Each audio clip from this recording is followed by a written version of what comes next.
तो दोस्तों आज मैं देख कर आया हूँ फिल्म प्यार की रोशनी उजाला लाइट बिजली को यानी कि ब्रह्मास्त्र को। जो मैंने अंदाजा लगाया था स्टोरी ठीक वैसी ही निकली और जिस बात का डर था वही हुआ। मैंने पहले वाली वीडियो में कहा था कि ये बॉलीवुड है तो ज्यादा उम्मीद तो नहीं कर सकते क्योंकि ये हर फिल्म में लव स्टोरी घुसा के उसे खराब कर देते हैं और इसके साथ भी वैसा ही हुआ। अब पहले हम खराब चीजों के बारे में बात कर लेते हैं, फिर उसके बाद अच्छा क्या था वो भी जानेंगे। पहली बात तो ये कि लोगों में ये अफवाह फैली हुई थी कि सारी बुकिंग्स फेक हैं, पर मेरा शो सुबह 9 बजे का था और वहाँ हर सीट भरी हुई थी। तो यहीं पर ये अफवाह गलत साबित हो गई और काफी भीड़ देखने को मिली। जिन लोगों को अच्छा कंटेंट और फिल्म बनाने की मेहनत का पता होता है वो बॉयकॉट ट्रेंड के साथ नहीं बल्कि अच्छे कंटेंट के साथ खड़े होते हैं और वही लोग फिल्म देखने आए थे। जिस सीन को लेकर पहला बॉयकॉट शुरू हुआ था वो सीन शायद मूवी से हटा दिया गया क्योंकि वो मुझे दिखा नहीं। इससे ये पता लगता है कि माहौल को देखते हुए डायरेक्टर ने बिल्कुल भी रिस्क लेने का नहीं सोचा और फिल्म में कुछ भी कंट्रोवर्शियल ना रहे इसीलिए वो सीन भी हटा दिया। सबसे ज्यादा खराब बात सभी को यही लग रही है कि इसमें प्यार इश्क मोहब्बत का तड़का डाल दिया गया है जो कि कुछ ज्यादा ही है। इंडियन मूवी है तो पहले तो लोग इग्नोर कर रहे थे कि चलो प्यार तो सब में दिखाते ही हैं तो थोड़ा इसमें भी दिखा दिया तो क्या ही गलत है, लेकिन फिर बार बार लगातार बस प्यार ही प्यार दिखे जा रहा था। तो मूवी में भले ही अच्छे सीन्स थे पर इतना प्यार देखकर लोगों के मन में वही छप गया और इसके अलावा कुछ याद ना रहा। एक तो जिस तरह से इसमें प्यार की शुरुआत दिखाई गई वो भी थोड़ी अजीब थी। शिवा को एक लड़की पसंद आ जाती है तो वो उसके पीछे चल देता है, फिर लड़की जो कि लड़के के बारे में ज्यादा कुछ जानती तक नहीं वो उसके साथ चल देती है और 2 हफ्ते में एकदम जीने मरने वाला प्यार भी हो जाता है। यहाँ ईशा यानी आलिया भट्ट को बस लव इंटरेस्ट के लिए इस्तेमाल किया गया है, इसके अलावा उनका कोई काम ही नहीं था। फिल्म में शिवा पर इतना ज्यादा फोकस किया गया कि बाकी सबकी क्या कहानी है ये पता ही नहीं चली। माना कि फिल्म शिवा के ऊपर ही है पर बाकी कैरेक्टर्स को भी अच्छे से डेवलप किया जाता तो और अच्छा होता। ईशा को सब जानना है शिवा के बारे में पर ईशा की लाइफ कैसी है वो बताया ही नहीं गया। अगर ईशा के कैरेक्टर को भी उतना ही महत्व दिया जाता जितना शिवा का है तो ज्यादा बेहतर होता।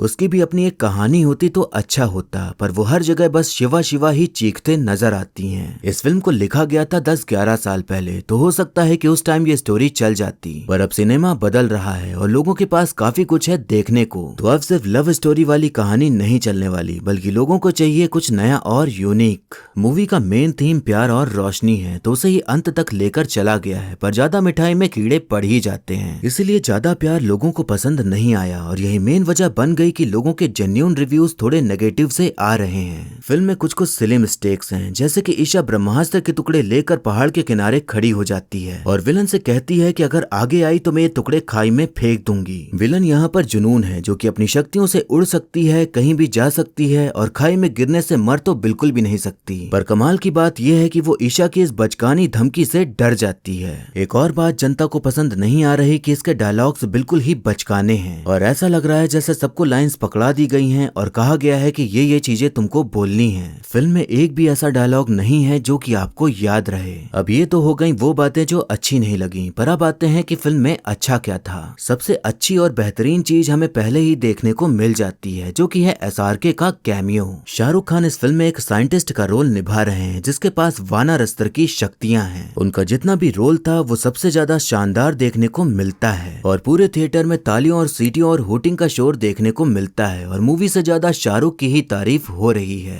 फिल्म में मौजूद अगर VFX की बात करें तो वो काफी ज्यादा तगड़ा देखने को मिलता है और कुछ सीन्स तो ऐसे हैं जिन्हें देखकर ये यकीन ही नहीं होता कि हम बॉलीवुड की फिल्म देख रहे हैं। एग्जाम्पल के तौर पर जब नागार्जुन नंदी शस्त्र का इस्तेमाल करते हैं और उनके पीछे जो बैल का आकार बनता है वो उसी तरह रिएक्ट करता है जैसे वो करते हैं और एकदम रियल सा फील होता है कि उनमें वाकई में 1000 नंदियों की ताकत है। फिल्म का इंटरवल सीन बहुत ही ज्यादा बढ़िया देखने को मिलता है और उस टाइम पर एकदम रोंगटे खड़े कर देने वाला सीन है जो कि आपको फील कराता है कि फर्स्ट हाफ बहुत बढ़िया रहा। वहीं क्लाइमैक्स सीन की फाइट भी अच्छी देखने को मिलती है और खूब सारा VFX का इस्तेमाल किया गया है जो कि कुछ लोगों को लेजर लाइट शो लगा पर कुछ लोगों को काफी पसंद आया और VFX के मामले में सबके मिक्स्ड रिएक्शंस देखने को मिल रहे हैं। फिल्म हिंदू धर्म पर पूरी तरह से बेस्ड तो नहीं है पर हिंदू धर्म के काफी सारे रेफरेंसेस देखने को मिलते हैं। हम सभी जानते हैं कि कुछ अस्त्र तो रियल में है ही नहीं तो ये माना जा सकता है कि फिल्म पूरी तरह से फिक्शन बेस्ड है और आज के जमाने में गढ़ी गई है, लेकिन थोड़ा बहुत हिंदू धर्म के अस्त्रों को लेकर इस फिल्म की कहानी लिखी गई है और कई हिंदू भगवानों की झलक भी देखने को मिलती है। जैसे कि वानर अस्त्र में हमें हनुमान जी देखने को मिलते हैं और शिवा में हमें शिव जी का रूप देखने को मिलता है। फिल्म का जब अंत हो गया तो मेरी तरह काफी लोग रुके हुए थे इस उम्मीद में में कि अंत में कुछ एंड क्रेडिट सीन आएगा, पर सबका पूरी तरह से पोपट हो गया। ये चीज बता दी गई है कि इसका अगला पार्ट शिवा के पिता देव के ऊपर आधारित होगा, जो कि मेन विलन है, पर उनका चेहरा नहीं दिखाया गया कि देव कौन होगा। इस चीज को थोड़ा सस्पेंस बनाने को रखा गया है, पर शायद कुछ और भी दिखाते तो पार्ट 2 के लिए जनता में और एक्साइटमेंट बढ़ जाती। वैसे एक बात समझ नहीं आती कि ऑडियंस को अगर रेटिंग देनी होती है तो या तो वो सीधा 5 देगी या फिर सीधा 1 देगी। 2, 3 और 4 की कोई वैल्यू ही नहीं रह गई है। अब 1 स्टार देने वालों का पता नहीं क्या लॉजिक रहता है, क्योंकि फिल्म उतनी भी बुरी नहीं है कि उसे 1 स्टार दिया जाए, और फिल्म इतनी भी अच्छी नहीं है कि 5 में से 5 स्टार दे दिए जाएं। अगर स्टोरी लाइन और कुछ मिस्टेक्स को देखा जाए तो मेरे हिसाब से इसे 3 स्टार देना चाहिए। 1 स्टार तो शाहरुख खान के लिए, क्योंकि उनका इस फिल्म में होना और इतने कमाल तरीके से अपने किरदार को निभाना, इसी चीज ने सबसे पहले ऑडियंस को शोर मचाने पर मजबूर कर दिया।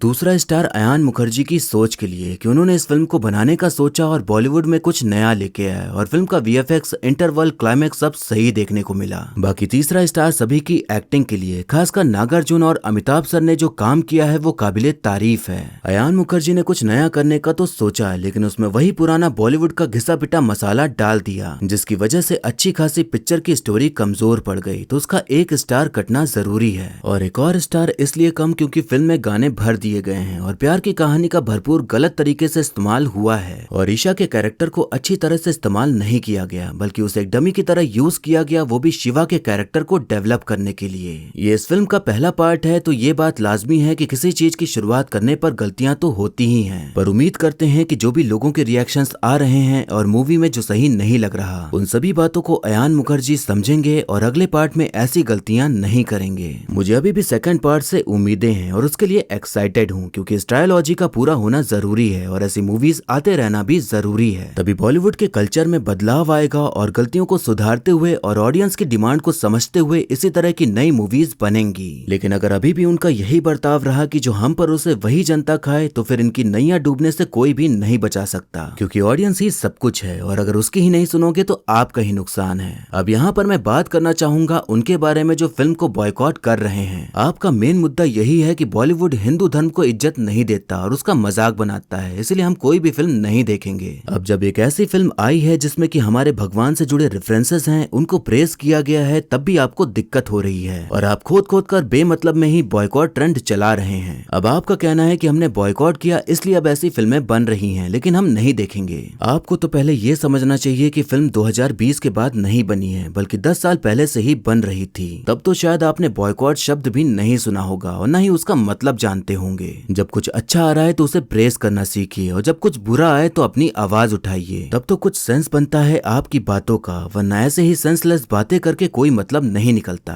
वैसे इस फिल्म का day 1 world wide collection 75 crore हुआ है, और इंडिया के अंदर की बात करें तो इसका कलेक्शन 36 करोड़ रहा है। तो ये बात साबित हो गई है कि अगर लोगों को फिल्म पसंद आएगी तो वो देखने जाएंगे, वरना लाइकर और लाल सिंह चड्ढा जैसा हाल होगा। एंटरटेनमेंट पर्पज से ये फिल्म आपको निराश नहीं करती और एक अच्छा एक्सपीरियंस देती है, जो कि अगर 3D में देखेंगे तो ज्यादा मजा आएगा। आप पूरी फैमिली के साथ इस फिल्म को एंजॉय कर सकते हैं। बस एक जगह पर फिल्म के मेन कलाकार होठों से मेल मिलाप कर रहे हैं, पर थिएटर में अंधेरा तो होता ही है, इसलिए ज्यादा फर्क पड़ेगा नहीं। इसलिए अगर आपने सोचा है इस फिल्म को देखने का तो देखिए और फुल एंजॉय करिए। तो ये था मेरा रिव्यू इस फिल्म को लेकर, जो कि काफी लेट है, पर पूरी कोशिश रहती है कि सब जल्दी जल्दी करूं, पर कभी कभार शरीर साथ नहीं देता तो सब लेट ही सही, क्योंकि बॉडी सही से काम करेगी तभी तो आगे वीडियोस आती रहेंगी, वरना बॉडी की ऐसी तैसी कर दी तो एक वीडियो के चक्कर में एकदम ही लुढ़क जाऊंगा। फिलहाल आप बताइए कि आप इस फिल्म को देखने वाले हैं या नहीं, और अगर देख ली है तो आपको फिल्म में क्या अच्छा लगा और क्या बुरा लगा, हमें कमेंट करके जरूर बताइएगा। और आप सभी लोग बने रहिए इस चैनल के साथ। तो मिलते हैं नेक्स्ट वीडियो में, तब तक के लिए टाटा, बाय बाय और नमस्ते।